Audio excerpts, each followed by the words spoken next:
Hi all, this is your Professor Ian. So this is a video quiz lecture, video lecture in lieu of class today. I'm sick. It's actually my family that's sick. I'm probably going to get sick and I'm probably contagious, but my children are very sick. My wife is sick, so I'm staying home. This is what we are going to do in class. There we go. Today was going to be working on essay number 3. So mostly discussing the essay, talking about ideas, and working on your proposal. So really trying to get everybody online for essay number 3. So that's what I'm going to talk about in this video lecture. I'm going to talk about what we're going to do and then move on to that. One thing I wanted to mention is that registration for summer and fall has opened. I think for most people it opened on April 24th. Remember, we have a whole bunch of different versions, different modalities, lengths, of course. So we have 6-week, 8-week, 14-week, 18-week. So do find what fits in your schedule. See a counselor first. That's always my number one piece of advice. You want to maximize your time and money, so you should really keep on track by seeing a counselor as often as possible, once a year, if not once a semester. You should also think about the lengths of courses. I think a lot of times students get into an 8-week course, a fast track course, not really thinking about the fact that you're going at more than twice the usual pace. So you're going to do the same amount of work. When I teach an 8-week course versus an 18, I don't take anything out. I just condense things. And most professors are the same. So they're not easier. In fact, some people find them harder because they are condensed. On the other hand, you get things done quickly and you don't lose steam. Sometimes people around week 13, 14 start to lose steam in a course and then don't turn things in, and they would have passed, but they don't. I see that all the time. So anyways, things to consider, things to talk about with your counselor. This Thursday, there's a chance for a bonus mark. I have another speaker coming from 1 to 2 this time on Thursday. There's information on Canvas. Erin McGregor is a podcaster, and she's going to talk to us about podcasting, journalism, and whatever else you might want to ask her about. So please do come and check it out. It's online. I wanted to mention that the Bill Gates visited our school the other week. There's a write-up on the Chafee website about that. It's a super interesting moment. Who knows what will happen with it? Apparently they replaced all the carpet in the room and power washed the building. So, there's some interesting things going on there. And he showed up with a team of security and video camera crew. So what's happening there? I don't know. Is he shooting some kind of documentary? I don't know. Interesting stuff. Also, the Wignall has our student invitational show on right now until May 11th. And I won't call them out by name, but I do want to mention that 2 of your classmates have art in this show. So go check it out. Support directly your classmates, plus your classmates at large at Chafee. Come and check it out. It's running in person and online, so do check that out. Remember, the Wignalls where they had that Zine Fest that I took you to a few weeks ago. So do check that out. Couple job opportunities coming up. We are looking for PALS, which is Peer Assistant for Learning, I think is the acronym. These are embedded tutors that work with 1A classes. So as successful 1B students, this should be a breeze for all of you. We're also looking for SI leaders, and those are the people who work with 1B classes and other classes, but in my field, 1B classes. We had one, if you remember, at the beginning of the semester, but she had to drop out for personal reasons, Alasia, and she's a great SI leader. Maybe she'll be back, I don't know, but anyways, we are looking for more SI leaders, so please do think about applying for that. They're also hiring tutors for STEM courses, so if you're more of a physics or stats person, chemistry, they are also looking for tutors at the STEM Success Center, so do check that out as well. If you go by the Success Center on Rancho or any of the campuses, you can get more information, or you can email me and I'll send you this stuff. Okay, online this week, you're doing a fact-checking boot camp. So this is a way for you to think about how to tell good information from bad information. And it's a series of exercises where you will do some Google image reverse searching. You'll do some basic lateral reading. You'll see what that means when you get into the boot camp. It's a fun way to practice these skills. Students have appreciated in the past. I would suggest reading the instructions for the boot camp submission first, because I'm asking you to keep a notebook as you go through these exercises and just write down briefly what you did for each exercise. and then you turn in that notebook at the end with, remember, a final reflection paragraph. So you go through all these different exercises, and then you reflect on what you learned during this boot camp and turn that in. That's due at the end of this week, along with essay number 3, or proposal for essay number 3. So by the end of this week, you should have a pretty solid idea of what you're working on, the type of rhetoric, and your 3 example texts. Next week in class, we're doing one-on-one conferences. These are first come, first serve at the regular time. I'm going to post something by the door. You'll sign up. I'll meet with each student for about 5-10 minutes, and we'll talk about your paper. It's worth 2% of your grade. If you really can't make it, please do email me. We can set up a time online. We can meet via Zoom.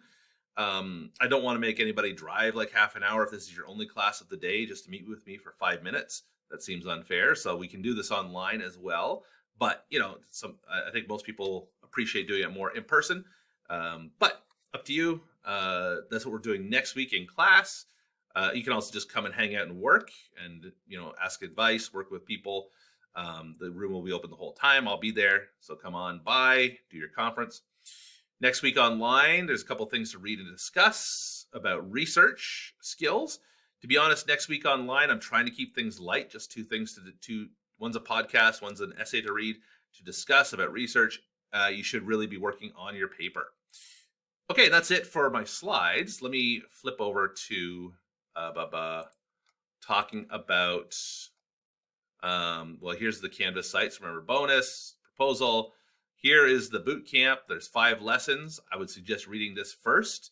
Fact-checking boot camp. This is where you'll submit your assignment. It has the instructions for what you do, so you know as you go through. Stuff about essay number 3. Okay, and last week you turned in, you did some reading, you did some sharing. That's all great. If you didn't attach your name to these 2 like sharing discussions, you might not have got a mark for that. So please do email me if you're missing a grade there.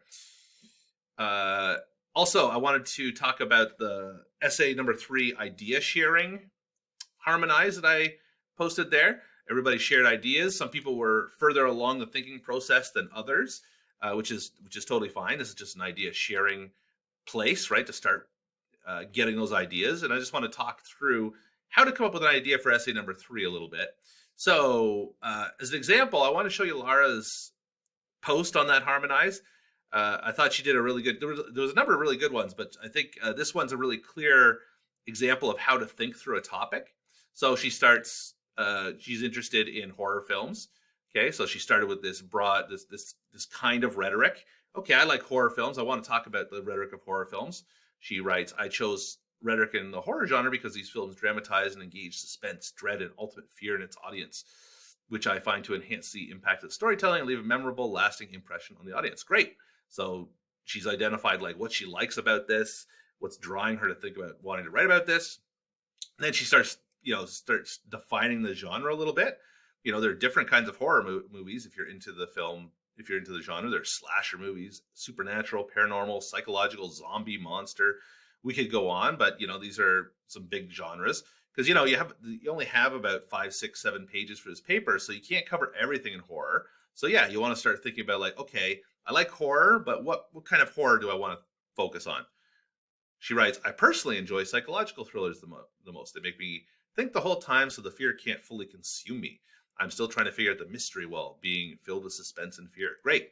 So a personal attachment to one of these genres over the others, that's a great reason to choose one over the others. I always like to remind students that a research project is a great opportunity for you to learn more about a topic. That's what I really love about doing research projects, is it gives you a chance to like spend time doing a deep dive into some topic. And that's why it's important to think about your topic and try to make it work for you. Choose something you're interested in or that feeds into your career or educational path, right? It's an important student skill to try to make every project in your classes work for you, right? It doesn't always happen. Sometimes you have to write a paper on something you're not interested in and you just have to get through it. But it's always important to try to find a way to make it interesting for you, to bend things a little bit so that it's something you're interested in writing about. That's going to help you stay on track, do a good job, build towards your larger goals, right? So that's what we see Lara doing here. So then she's gone from horror, narrowed it down to psychological thrillers. Now she's starting to brainstorm, what are some texts I could work on? Okay, Gone Girl, The Silence of the Lambs, Shining, Get Out, Shutter Island, Midsummer, Black Swan. We could go on and on. It's a big genre, psychological horror. And then she thinks, well, I think I would enjoy focusing on Gone Girl, Midsummer, and Black Swan, as they all have women leads. And I am interested in discussing the way the horror industry portrays female fear, horror, and pain. Great. So there we've done this thinking process from a big idea, the horror genre, thinking about ways we could talk about the horror genre, which one we're most interested in, some examples, what ties those examples together, right? This is an important step too, because how do you tie together Gone Girl, The Shining, and Get Out, right? Those are very different psychological horror films, very different focuses, very different uses, different eras, right? So this focus on 3 that have female leads and really do focus a lot on depictions of female pain, or females in pain, I guess I should say, and in states of fear and horror. I've seen all 3 of these. They're all good. I'd say Midsummer is my favorite, but that's personal taste. Anyways, so then you can see how she's done that, and now she can turn to the research stage, right? She can start, she could start on Google. One of my tricks I like to start when I'm just doing research is if you go to Google and you write site, put this in your URL bar, site://edu. Oop, yeah, my handwriting is even worse on the whiteboard. Site://edu. Well, maybe we can even try it. Let's put it up here in the URL bar. Site://edu. And then put in, let's see, I'll put Final Girls in for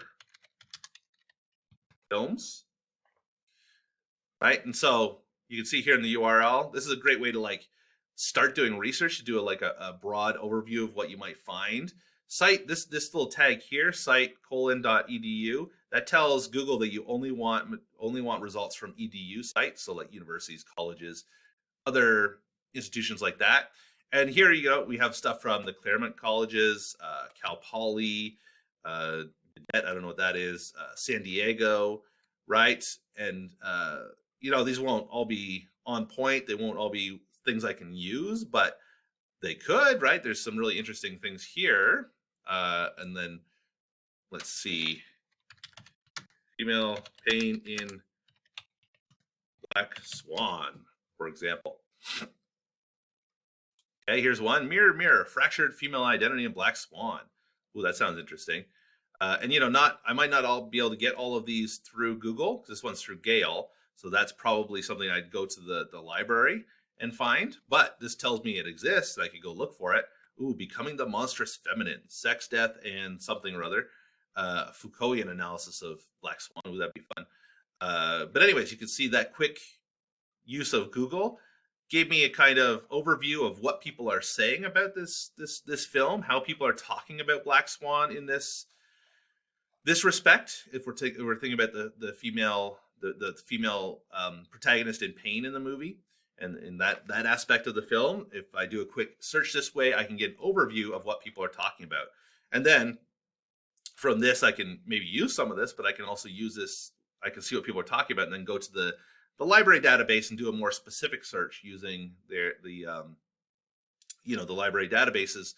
The library databases are great. You can find really good stuff, but it's often frustrating to go in there without a research question already in mind. Okay, anyway, so that's about it. I just want to show you that example of thinking about your own projects. I liked everybody's ideas here. Now's the time to go through that process of narrowing down. A couple of people talked about wanting to look at like romance, the rhetoric of romance movies, and that's a great big topic, but you need to go through a similar process we just saw with Lara. How do you narrow that down? What aspect of, what kind of romance movie, what examples can you think of? How do you tie those examples together? Once you can do that, then you can move on to the research phase a little more effectively. Anyways, thank you for watching.